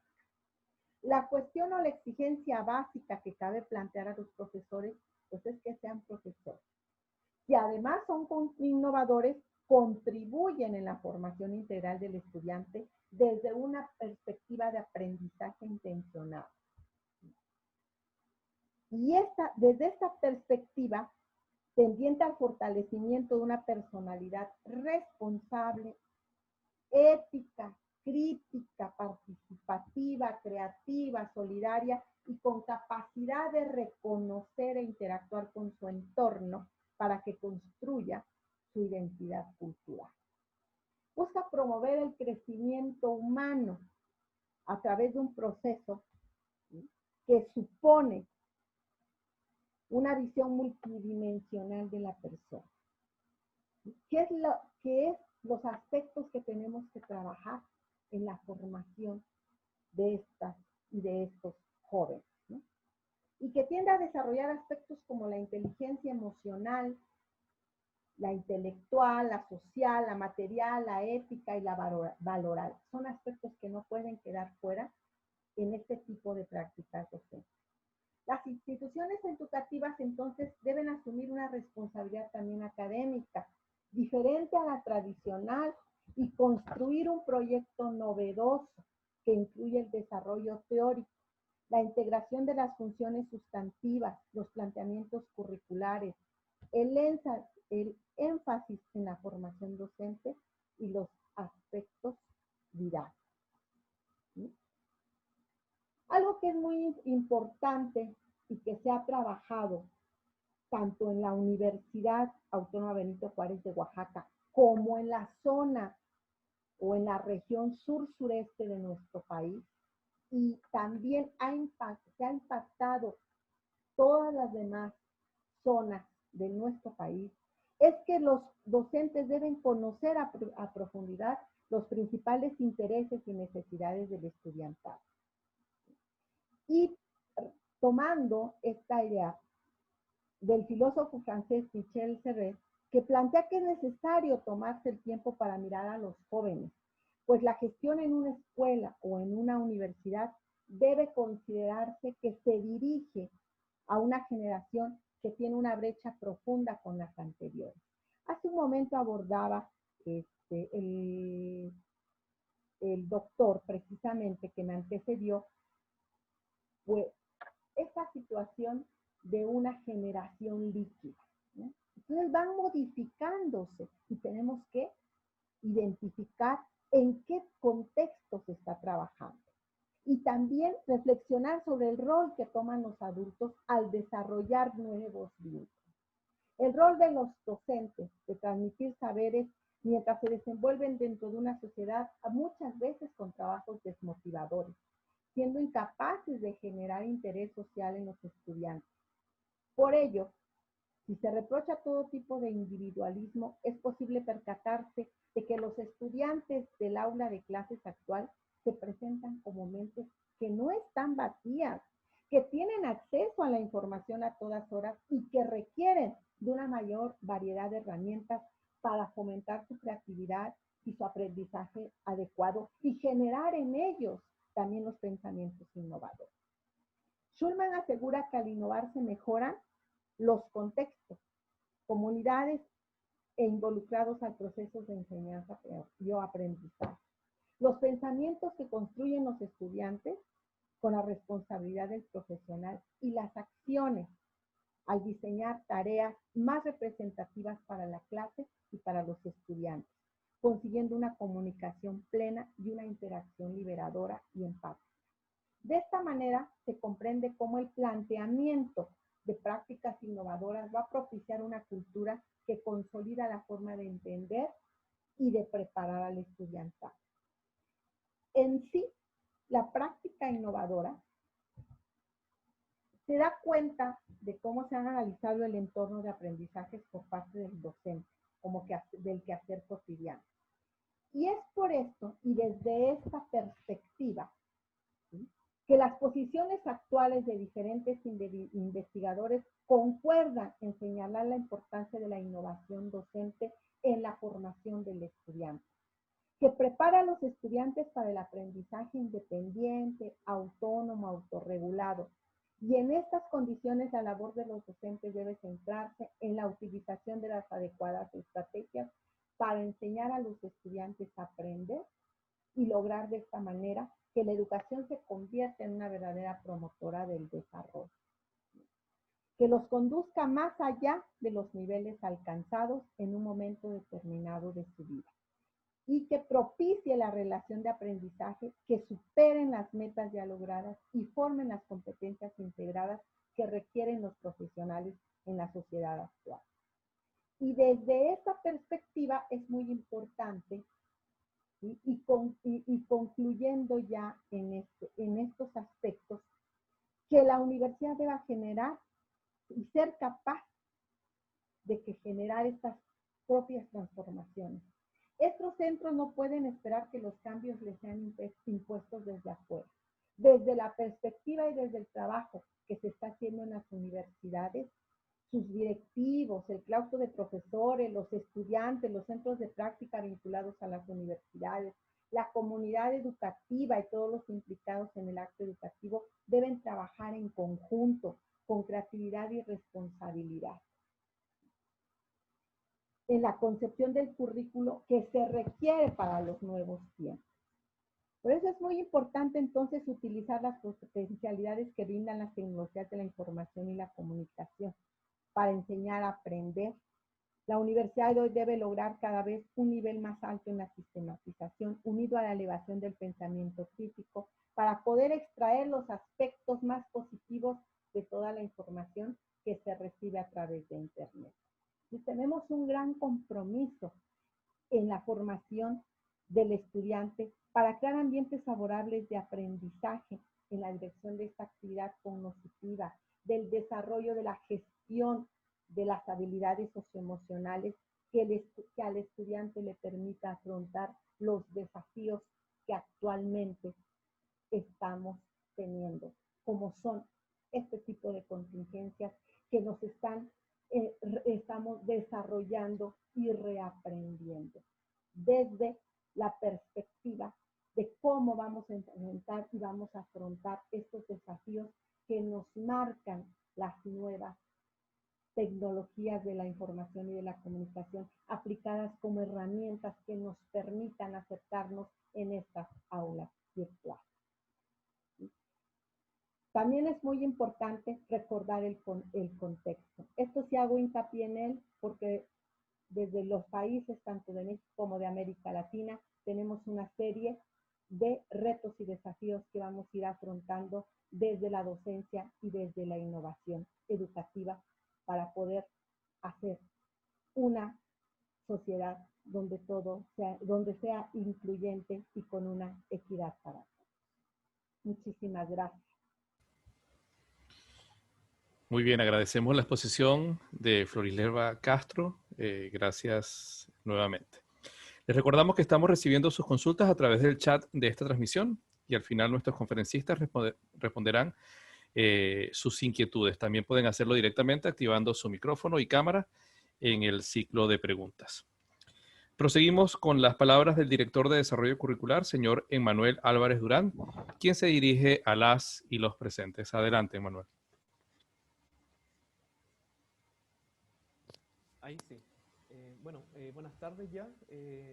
Agradecer primero que todo la participación de la autoridad, de académicos, docentes y también algunos estudiantes que están conectados, así también de los expositores que el día de hoy nos están acompañando en esta jornada, dado que eso da cuenta del compromiso que se tiene frente a la instalación de nuestro modelo educativo, que es una de las prioridades de la vicerrectoría académica. Y bueno, y sobre esto mismo es que se sitúa la primera semana de la docencia e innovación 2020, con el objetivo de poder generar este espacio para compartir experiencias desde los mismos docentes, de lo que han levantado a través de su experiencia, y sumarnos de a poco en este desafío de la innovación. Mencionar también que nuestra dirección, y tal como aparece en el video introductorio, tiene esa misión de trabajar colaborativamente con todas las unidades académicas y los mismos académicos, docentes y estudiantes en diferentes procesos como son el diseño curricular, los rediseños, la capacitación docente, la innovación docente, el acompañamiento académico de los estudiantes, etcétera, entendiendo que son procesos claves para una formación enmarcada bajo un marco de calidad. Entonces de aquí la importancia de continuar trabajando con ustedes y ojalá contar con su participación en toda la siguiente iniciativa. Ya para pasar a las preguntas, que yo creo que es la instancia más importante, dejarlos invitados a las actividades que van a continuar hoy en la tarde. Hoy en la tarde continuamos con charlas. Van a haber 4 talleres en simultáneo, en los cuales ustedes pueden participar libremente. El día de mañana también continuamos con experiencias de más docentes de la misma universidad, y también de otros expositores que también nos van a presentar algunas temáticas. Y el día viernes ya se va a presentar lo que es un espacio de discusión o una jornada de discusión propiamente tal, en la cual esperamos constituir mesas de trabajo para poder levantar propuestas de cómo entonces enfrentar lo que viene para el año 2021, que es un desafío que ya tenemos que empezar a trabajar junto a esta dirección, junto a la Dirección de Gestión Docente y la Vicerrectoría Académica, en cómo entonces vamos a enfrentar el año 2021. Así que agradecer e invitarlo especialmente a esa jornada del día viernes, porque va a ser de diagnóstico entonces para poder entonces nosotros ir proyectándonos como universidad. Así que muchas gracias por su participación y quedan invitados a la siguiente jornada. Muchísimas gracias a Emmanuel Álvarez Durán, director de Desarrollo Curricular. Bien, continuamos con la ronda de preguntas, para la cual hemos seleccionado algunas de sus consultas. Vamos a ir haciendo las preguntas a cada uno de nuestros expositores invitados, quienes darán respuestas a sus inquietudes. También lo pueden hacer, como lo comentábamos anteriormente, directamente habilitando la opción de audio y video de la sala Zoom. Por ello, agradecemos a todos y a todas por sus consultas. Indudablemente ayudarán a clarificar aún más la temática desarrollada en esta jornada. Y Ailín Mora, profesional del área de gestión de innovación de la docencia, procederá a leer las consultas dirigidas a los expositores presentes. Así que podemos iniciar primeramente con las consultas ya hechas y luego pasamos a las que hagan directamente los participantes. Adelante, Ailín. Bien, muchas gracias, Salvador. Bueno, especialmente agradecer, ¿cierto?, a nuestros expositores, a ustedes que están presentes aquí con nosotros. La verdad que los temas son fascinantes y podríamos estar mucho tiempo más escuchándolos para poder aprender justamente de sus experiencias. Así que vamos con la primera preguntita que sale aquí. Es de Bessie Gutiérrez, perdón si lo digo mal, ¿cierto? Pregunta para el doctor Jerez. ¿Cómo decir adiós a las notas numéricas que imponen jerarquía, crea competencia y desactiva a nuestros estudiantes? ¿Cómo aprovechar esta emergencia y mejorar o adaptar, cambiar las evaluaciones tradicionales? Pregunta para el doctor Jerez de nuestra queridísima Bessie Gutiérrez. Mira, la verdad que es un cambio cultural brutal. ¿Por qué? Porque toda nuestra cabeza, todo nuestro sistema en Chile está de 1 a 7. Y todos sabemos que 1 a 7, 7 es el máximo y el 4 es aprueba. Pero ¿qué significa en términos de aprendizaje? Es complejo.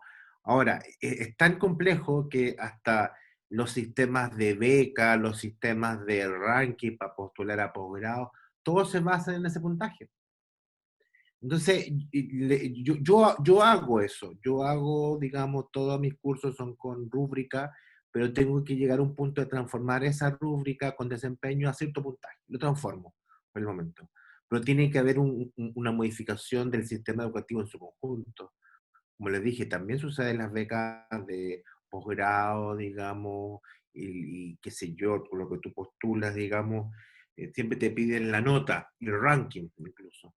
Pero claro, yo creo que es un proceso cultural tan brutal que yo creo que vamos a necesitar otra pandemia más para que hagamos la capacidad de cambiar, modificar nuestra evaluación. Yo sí lo hago, en mi aula lo hago, me consta que también lo hace Boris y otros profesores que me toca, pero siempre tenemos que terminar en transformarlo a una nota sí o sí, pero no solamente porque las universidades quieran, sino porque todo el sistema, ya, por tanto un tema sistémico, ya se basa en ese proceso, pero los estudiantes cuando logran darse cuenta que otra lógica, yo he tenido muy buenos resultados, porque la verdad es que yo a mis estudiantes les propongo, mira, si me tienen que presentar 100 veces el producto final, no hay problema, porque aquí la lógica es la reelaboración. Yo hago que mis estudiantes siempre reelaboren, o sea, no, y que avancen en los desempeños que yo quiero lograr. Por tanto, ellos saben que hasta tal fecha tienen todas las chances posibles para demostrarme que logran los desempeños que quieren, porque estoy centrado en el desempeño. Por tanto, en mis cursos comúnmente o aprueban y no aprueban, tan simple como eso. y cuando aprueban, claro, la diferencia está que, una cosa interesante, yo el 4 lo tengo en el 6. Entonces saben que bajo ese desempeño de traducción, reprueban, pero claro, como saben que lo pueden hacer 100 veces, no hay problema, lo hacen. Pero claro, llegan al desempeño, porque es un desempeño auténtico al final del día. Perfecto, muchas gracias, doctor, ¿cierto? Oscar, excelente ahí la respuesta. Difícil también cambiar justamente todo el sistema, así que vamos con la siguiente pregunta. La siguiente pregunta es para el doctor Marinovich. Dice aquí, ¿cómo lograr en el TBI que todos los integrantes del grupo trabajen? Lo que ocurre comúnmente es que algunos trabajan solo uno o dos, ¿cierto? Nos sucede bastante esto. Pregunta para el doctor Marinovich. Bueno, a ver, en el diseño de la actividad, eso está, se supone que controlado con la evaluación entre pares que se hace al final de las sesiones. Hay algo que a veces no queda muy claro, pero los y las estudiantes son asignadas a los grupos al principio del semestre y van a mantener esos grupos hasta el final. Y al final de cada sesión uno debiera hacer que ellos se autoevalúen, se evalúen entre ellos. Y eso es parte de un porcentaje de la nota que tiene la actividad. Entonces, si es que existe un estudiante que sistemáticamente no cumple, no estudia, no contribuye a la discusión de grupo, el resto de los estudiantes va a poder calificarlo mal. Ahora, en nuestra cultura, no sé si será algo latinoamericano o será que es algo humano, es muy difícil que los estudiantes se vayan a evaluar mal, ¿ya? Y eso, de hecho, las múltiples, los expertos en Team-Based Learning dicen que es un proceso iterativo en que hay que ir de a poco instaurando esta cultura de que se evalúen bien. Porque el estudiante que no estudia, no interactúa, no aporta en la discusión de grupo, finalmente termina siendo una persona negativa para el desarrollo de competencias en ese grupo. Entonces, el resto de los estudiantes debería poder hacer una evaluación justa en base a cómo es su desempeño. Lo segundo es que, las evaluaciones se basan en las preguntas que se hacen en la parte de aplicación del Team-Based Learning. Entonces, si hay decisiones que tienen que aprender a tomar, las van a aprender a tomar en la sesión. Entonces, después, cuando venga la prueba, nosotros les vamos a preguntar esa decisión que aprendieron a tomar en la actividad. Y eso lo saben desde el principio. Entonces, es súper simple. Los estudiantes que estén prestando atención y participando de la discusión de grupos van a tener necesariamente mejores notas que el resto, porque en el fondo van a estar ejercitando las mismas cosas que después se preguntan en las evaluaciones. Y eso se les dice desde el principio. Y lo último es que hay que hacer las sesiones interesantes. Por ejemplo, este año nosotros en las sesiones de quemadura, esto lo hicimos el primer semestre, pusimos casos, por ejemplo, de quemadura por bomba, por bomba lacrimógena. Porque en el fondo hay que tratar de presentarles la información a los estudiantes de manera que ellos lo encuentren interesante. Y eso es parte de la vocación docente y del estilo de cada uno de los docentes, pero los estudiantes no van a estar felices trabajando ni van a querer trabajar si uno le presenta las cosas de una forma aburrida. En cambio, si uno se las presenta de una manera, digamos, actualizada, interesante, algo que a ellos les va a poder tocar ver, se hacen mucho más presentes y se hacen mucho más presentes en las discusiones. Porque muchos de ellos y ellas el año pasado estuvieron involucrados en brigadas de atención a pacientes en sitios de manifestaciones. Entonces, vieron muchas quemaduras por bomba lacrimógena. Entonces, hay que tratar de ir jugando con esas cosas. Y ese es mi otro tip para cómo hacer que todos y todas en los grupos trabajen. Perfecto. Muchas gracias, doctor Marinkovic. Ahora sí, recién le dije mal su apellido, me disculpa.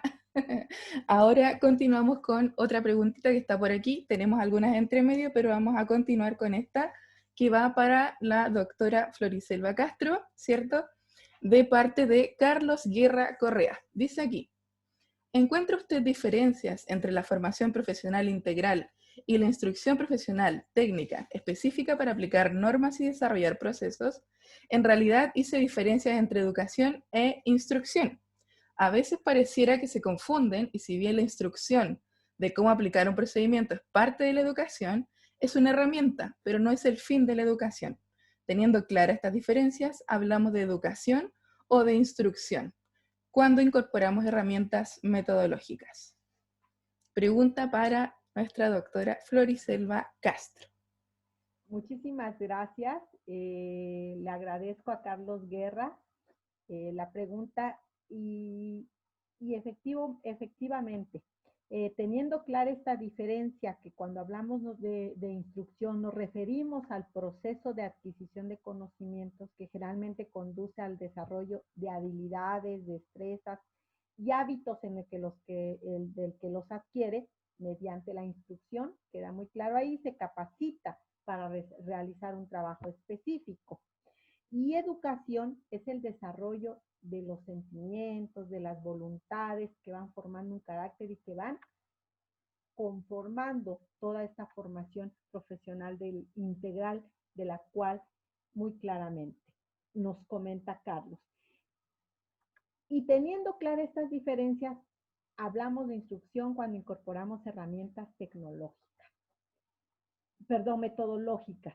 Cuando nosotros incluimos en estos procesos las herramientas metodológicas, estamos llevando a cabo el proceso que nos va a permitir o que va a incidir para que se lleve a cabo todos los conocimientos que han sido adquiridos y que se pongan en práctica, pero desde una formación integral.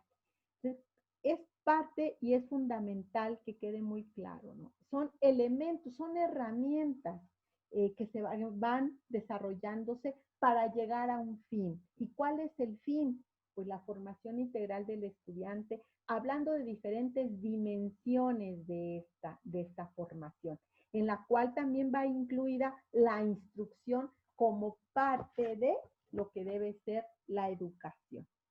¿Sí? Es muy importante que al ir incluyendo estas herramientas se vaya teniendo muy claro hacia dónde vamos, cuál es el objetivo de ellas y que se alcance con estos puntos lo que pretende desarrollarse en el estudiante, sobre todo desde los procesos de una innovación.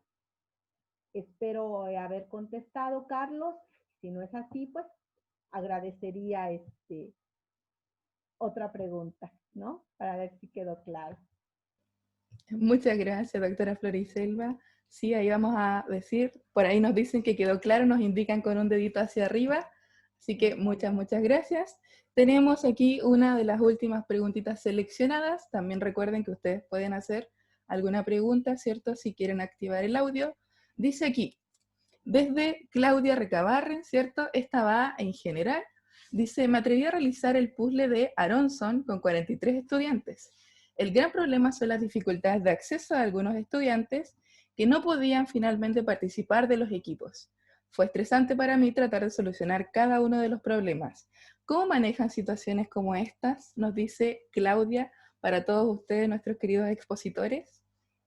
El que quiera puede responder, ¿cierto? Desde su punto de vista. Yo creo que estamos a comprender nuevamente, yo hago mucho hincapié en eso, estamos en una situación de emergencia, ¿ya? Y esta situación de emergencia hay cosas que, como es la conectividad, que ha sido un tema. Entonces, primero comprender el tema de la situación de emergencia que estamos inmersos. Segundo, tiene que ver con que, pese que los móviles estaban muy a mano hace mucho tiempo, todavía no ha terminado de permear la educación. Tanto el profesorado como el estudiantado tenemos que hacer un trabajo extra para aprender a usar estas u otras herramientas, porque claramente hay una curva de aprendizaje que todos van a tener. O sea, tenemos que comprender que aquí todos, en cierta manera, somos aprendices. De hecho, el otro día, en mi curso de doctorado, yo hago un curso de docencia en un doctorado, y los profesores me preguntaban, bueno, ¿qué decía la evidencia sobre estas clases vía Zoom? Y le dije, mira, es noticia en desarrollo, todavía no sabemos qué dice la evidencia. Lo mismo con el tema de integración de las tecnologías de manera masiva. Ustedes tienen que pensar que antes lo teníamos en sala y por tanto estaba más mediada, pero ahora no está mediada. Entonces, claramente es un proceso que hay que ir ajustando, que hay que ir haciendo conversar. Hay ciertos códigos de la actual generación y códigos que son tecnológicos que todavía nos queda por decodificar. Yo decía el ejemplo de por qué me funciona un TikTok y no me funciona una aplicación de otro tipo que puede ser hasta igual o más fácil que el TikTok. Sin embargo, hacen TikTok. Entonces, yo creo que queda todavía muchos elementos de converger. Yo creo que eso nos abrió una puerta, una ventana, una casa entera se abrió, y digamos que yo creo que lo que nos queda es experimentar. Hay cosas que van a funcionar y otras que no van a funcionar. Eso, dejarlo muy claro. Ahora, el por qué funciona y por qué no funciona, hay que empezar también a revisar. Me llamó mucho la atención, he estado mirando la experiencia de una universidad con... Ahora, esta cosa de la conectividad, y busquen, en la literatura existe en la literatura experiencias ya digamos, de educación, de docencia en situaciones remotas o situaciones de emergencia. Que estaba en literatura, y no la habíamos ocupado. Y fíjate que es bien interesante lo que está sucediendo. Como por ejemplo, yo me he encontrado con profesores universitarios que están haciendo clases por WhatsApp y hacen revisiones de sus clases por WhatsApp. Ellos estoy pensando en universidades que están en el altiplano peruano, que me he encontrado profesores que están haciendo clases en WhatsApp. Y yo dije, ¿pero cómo? Sí, hicieron toda la metodología por WhatsApp. Entonces, la profesora Floriselva decía, no hay que centrar el foco en la tecnología. Estoy totalmente de acuerdo con ella. No es la tecnología, es cómo uso y para qué la uso, es cómo la uso. Y ahí está el desafío, porque la tecnología siempre va a variar. Y ahí está el desafío como tal. Bueno, eso es lo que me atrevería a compartir. Muchas gracias, ¿cierto, doctor Oscar? Tenemos acá una pregunta. Perdón, tenemos ahí una sí, me respuesta gustaría complementar Sí. un poquito desde la metodología del Team-Based Learning. Nosotros teníamos 2 estudiantes que eran de Isla Pascua. En Isla Pascua hay muy mala señal de celular. Entonces, lo que hicimos fue incorporar a los estudiantes en las soluciones. Entonces, esa es una regla general que se puede emplear cuando son problemas tecnológicos. Muchas veces los y las estudiantes pueden proponer una solución mucho más grande que la que se nos puede, o mejor que la que se nos puede ocurrir a nosotros. Finalmente lo que hicimos es que ellos se conectaban por videollamada por WhatsApp, y les iban mandando pantallazos de las preguntas y iban colaborando desde allá vía WhatsApp. Y además, la ventaja que esto tenía es que algunas compañías de teléfono liberaron los gigas para las redes sociales y WhatsApp, entonces no les consumía sus datos. Entonces, muchas veces el monitor, claro, la persona que era la que estaba compartiendo pantalla y el que estaba en este grupo de WhatsApp que les conté yo, no podía tener una mala sesión de internet, o sea, una mala señal de internet, ni un mal computador o un mal dispositivo. Pero el resto de sus compañeros podía conectarse por vía WhatsApp o por cualquier otra cosa. Y eso fue justamente una solución que surgió desde ellos. Entonces, como regla general, incorporarlos a ellos. Muchas veces los profesores sentimos que no podemos tomar una recomendación de los y las estudiantes porque como que de cierta forma nos invalida, pero eso no es así.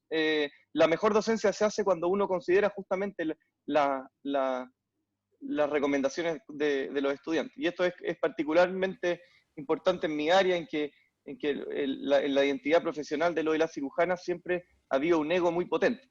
Entonces, ese narcisismo a veces hace que no puedan tomar ninguna, ya por el mero hecho de que un estudiante recomienda alguna cosa, ya al tiro se descarta solamente porque vino de un estudiante. Y eso es algo que tenemos que inculcar y cambiar. Perfecto. Doctora Floriselva, ¿sí? Muchísimas gracias. Sí, efectivamente, desde la experiencia que tenemos muchos problemas de conectividad. El estado de Oaxaca, que es donde se ubica la universidad, es un estado que está al sur de México, en el cual tienen problemas de conectividad los estudiantes, y ha sucedido precisamente, coincido con Claudia, que trabajando por Zoom y generando estas aulas para que ellos pudieran trabajar algunas temáticas que se estaban abordando, de repente se perdió la conectividad. ¿Y qué hacer, no? Porque se queda uno ante esta situación de que no se culminó, de que no se avanzó, y de que es muy importante que se vayan cerrando, sobre todo, y coincido con el doctor Boris, cuando son los mismos estudiantes los que proponen, ¿no? Y que incluso disminuyen el estrés. ¿Por qué hablo de esta situación? Porque también el docente tiene un estrés muy, muy fuerte cuando se está enfrentando a estas situaciones. Es cierto, el doctor Jerez hablaba de que, y coincido con él, en que, bueno, no estaba de acuerdo en alguno de los puntos, pero desde la perspectiva de donde nosotros estamos ubicados, estas herramientas tecnológicas están apenas trabajándose, o sea, se vieron en la necesidad de ponerlas en práctica ante esta contingencia que estamos viviendo. Entonces fue una capacitación pronta, rápida, para poder brindar al profesorado de qué manera se iban a acercar a ello. E incluso se hizo una detección porque había, pues bueno, hay aplicaciones y hay plataformas, ¿no? Entonces, regresando a este punto, los estudiantes han sido en esa parte generadores de cómo vamos a trabajar, ¿no? Y coincido con el doctor Boris. Bueno, podemos hacerlo a través de un WhatsApp, podemos hacerlo a través de una videollamada. Y aquí fue algo sorprendente porque no se podían conectar, entonces generaban la información a uno de los monitores de los jóvenes. Entonces, es muy importante cómo en este momento estas tecnologías de la información y de la comunicación son importantísimas, pero ¿qué uso le vamos a dar y con qué objetivo, ¿no? Y es muy, muy importante detectar que, bueno, va a haber momentos en los que al tener 43 estudiantes, pues se pudiera saturar también estas salas y no pudiéramos llegar a ello, ¿no? Yo les comento, en nuestra universidad hay grupos con 73 estudiantes. Por eso hoy hablamos de cuántos estudiantes tienen y cuántos está atendiendo un profesor y de qué manera lo está haciendo. Pero la voz del estudiante es muy importante porque nos genera estas ideas de cómo poder abordar y cómo llegar a zonas donde verdaderamente es muy complicada la conectividad. Gracias. Muchas gracias, ¿cierto?, a los tres expositores por sus respuestas. Vamos con la última que sale aquí, que es de nuestro decano, ¿cierto? De nuestro decano tenemos aquí Víctor Aravena. Pregunta para el doctor Marinkovic, dice: ¿los estudiantes en su trabajo TBI aceptan hacerlo con sus cámaras encendidas? Esa es una pregunta, ¿cierto? De otro modo, ¿cómo se asegura su real participación? Una segunda pregunta: ¿hay datos sobre la percepción de los docentes en esta modalidad? Y muchas gracias, ¿cierto? Eso preguntan para el doctor Boris Marinkovic. Sí, la verdad es que había una tendencia a que los y las estudiantes apaguen sus cámaras. Lo que hacíamos nosotros es que le pedíamos que por favor las prendieran porque se hacía más interactiva la sesión cuando así era. Cuando uno está como docente y en el fondo no tiene el feedback de si es que se va entendiendo lo que uno va diciendo, eso nosotros se lo transmitíamos a los estudiantes al principio de la sesión. Entonces, ellos se daban cuenta que cuando había más cámaras encendidas, la sesión era más rica, era más efectiva, había mucho mayor. Y eso se lo contábamos y se lo pedíamos. Y en general tuvimos más del 50% de los y las estudiantes prendían sus cámaras. Ahora, uno podría hacerlo en forma obligatoria y podría decir que envíen, que en el caso de que tengan algún problema mayor, como por ejemplo que están en un espacio reducido en su casa o que se sienten, qué sé yo, invadida su privacidad, que envíen un mail. Entonces, ponerle una especie como de valla que hace que al final les va a dar menos lata prender la cámara que enviar el mail. Ponerle un pequeño, sí, una pequeña vallita y de esa manera uno no invade ni su privacidad ni ninguna otra cosa. Y lo otro es que lo de la asistencia, nosotros lo hacíamos con la prueba del principio, porque esa prueba del principio tenían que ingresar el correo institucional. Entonces al final sabíamos quién había estado presente o no, porque sabíamos quién no había contestado la evaluación individual. Claro, podrían haberse metido, contestado y después no haber entrado más. Y lo tercero es que hay un autoescrutinio del mismo estudiantado. Si es que existe algún monitor que ha estado a todas las sesiones presentes, obviamente que si es que alguien se va a todas las sesiones, entre los mismos compañeros y compañeras, le van a decir, oye, Yapo, ¿hasta cuándo? Hemos estado trabajando todo el año nosotros en este grupo, porque recuerden que los grupos en el Team-Based Learning se mantienen a lo largo del semestre. Entonces, una de las cosas que se describen es que los grupos pasan por un proceso de lo que se conoce en inglés como grouping, que son van teniendo varias etapas y varias crisis, y va estableciéndose liderazgo, etc. Y el mismo grupo es el que hace que en el fondo los estudiantes estén presentes en las sesiones desde una especie como de autosupervisión. Y con respecto a la segunda pregunta, no he revisado específicamente, pero en nuestro equipo docente, los docentes finalmente lo agradecieron porque hubo muchas personas que, o sea, en los días lunes liberamos a casi el 95% de los tutores. Entonces, para el cuerpo académico fue una muy buena instancia, porque en el fondo los liberamos del lunes y tenían que hacer una sesión en el semestre completo. Y esa sesión, para los profesores expertos o profesoras expertas, es simplemente responder preguntas, porque ya está todo configurado desde antes. Entonces ellos entran solo a la parte de retroalimentación, aclaran dudas y eso es todo. El resto lo puede hacer una persona que no es experta. Puede ir manejando, qué sé yo, llevando a los estudiantes a los grupos, mostrando los diferentes feedbacks. Se hace bastante automático. Entonces, para los y las docentes es mucho más eficiente. Y en general, por lo menos en mi grupo académico, no hubo nadie que no lo agradeciera. Al principio hubo harta reticencia, pensaban que iban a tener que trabajar más, pero finalmente lo terminaron agradeciendo porque se dieron cuenta en que trabajaban menos y el trabajo que hacían era más efectivo. Perfecto. Muchas gracias a nuestros expositores. Sabemos que tenemos bastantes preguntitas, pero en honor al tiempo, ¿cierto? Vamos a dar el pase a Salvador para que podamos terminar con esta jornada, y también los expositores muy amablemente recién comentaban que podían dar sus correos, ¿cierto? Si tenían alguna pregunta extra que quisieran ustedes aclarar. ¿Sí? Así que vamos con Salvador. Muchas gracias por todas sus preguntas a nuestros participantes. Muchas gracias, Aileen. Muchas gracias a nuestros expositores y a los participantes por sus interesantes preguntas. A continuación, damos la palabra al doctor Carlos Cabezas, vicerrector académico de la Universidad de Antofagasta, quien dirigirá las palabras de agradecimiento y cierre de esta primera jornada. Adelante, vicerrector. Muchas gracias. Buenas tardes a todos. Para terminar, quiero agradecer a todos los presentes, tanto a nuestros ponentes como a los profesores y académicos que he visto que de nuestra institución que han participado y que han hecho preguntas sumamente interesantes.